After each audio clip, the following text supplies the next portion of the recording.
everyone. It is so wonderful to be here with MINN and all you involved Minnesotans. Only you guys would do this on a Friday afternoon, okay? Like other people are maybe out celebrating the Lynx, right? But you are celebrating international aid, okay? And I love that about you.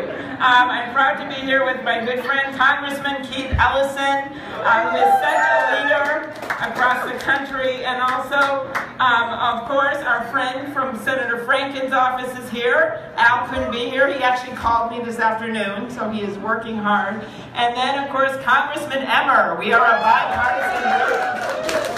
Okay.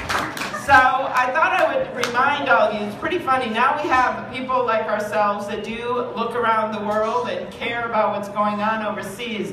That was not always the history of Minnesota, okay? Just so you know, we had actually a congressman who was the one that said, and I think he was kind of from Tom's district, who after World War II said that Europe should paddle its own canoe. That was a Minnesota congressman. We also had a guy named in the Senate named Hendrik Shipstead, who was one of only 2 people in the country, senators, to vote against the establishment of the United Nations. Okay, this is a true story of our past. Do you know where the other senator was from? What state? Guess. No, guess around our borders. North Dakota. That's exactly right. Okay, so that was kind of the history. But then what happened?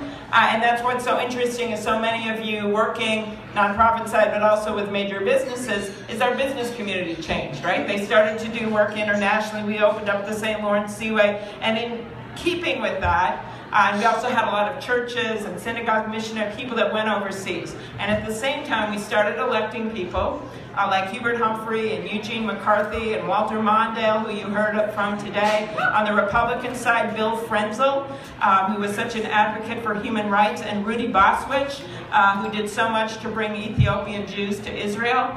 These were people that our state elected. So you saw a transformation from kind of this isolationist view in our state to a different view. Part of that, we are actually #1 per capita for international adoptions. We have had a huge role in bringing in refugees.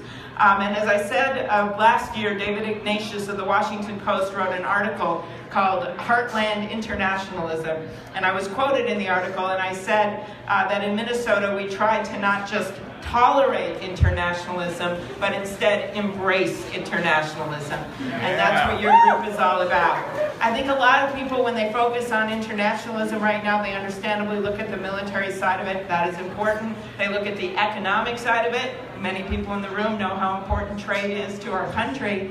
But the humanitarian side and the diplomatic side sometimes get left behind. I don't let it get left behind because I've seen that you can't just close your eyes to disasters. Even when if you try to, you can't. The next thing you know, you have a call from a former work colleague like I did, whose kids are stuck in Guatemala because there's a mudslide, or someone who thinks that someone with Ebola is coming into Texas, which happened, or someone who knows that their relatives are stranded overseas, or they're trying to adopt a baby out of Haiti. Those are real things, and we are connected with the rest of the world.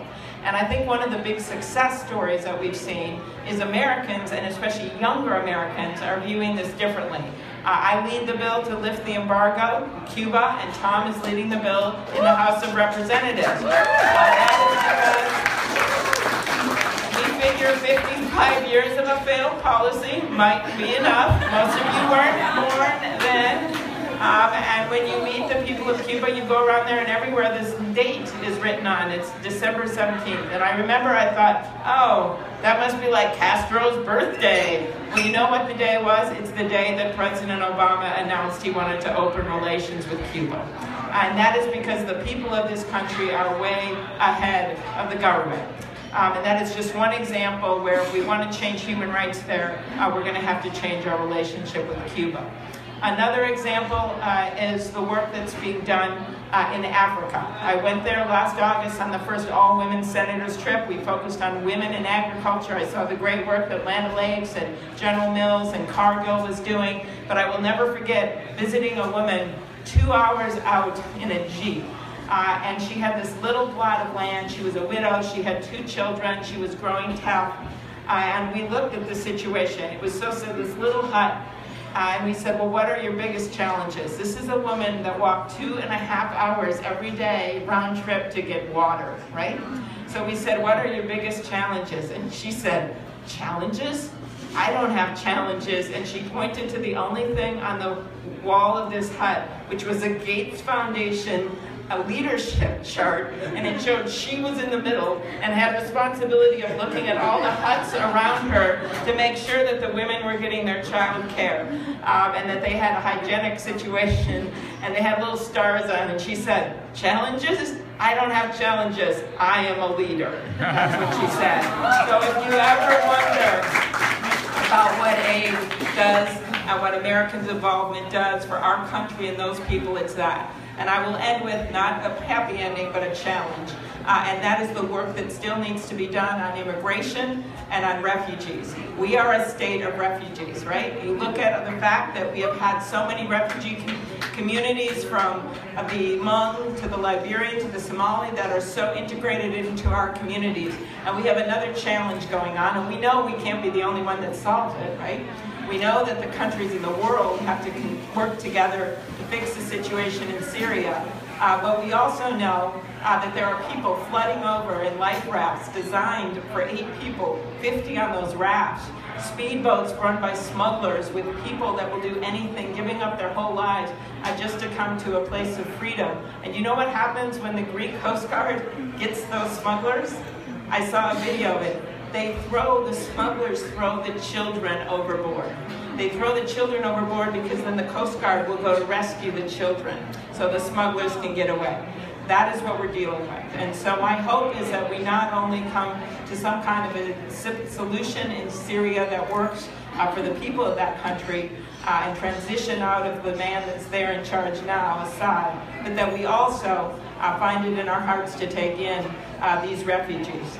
I met one of them once in a camp in Jordan, and she said what she had seen in her life of her family members killed and her neighbors killed would make stones cry.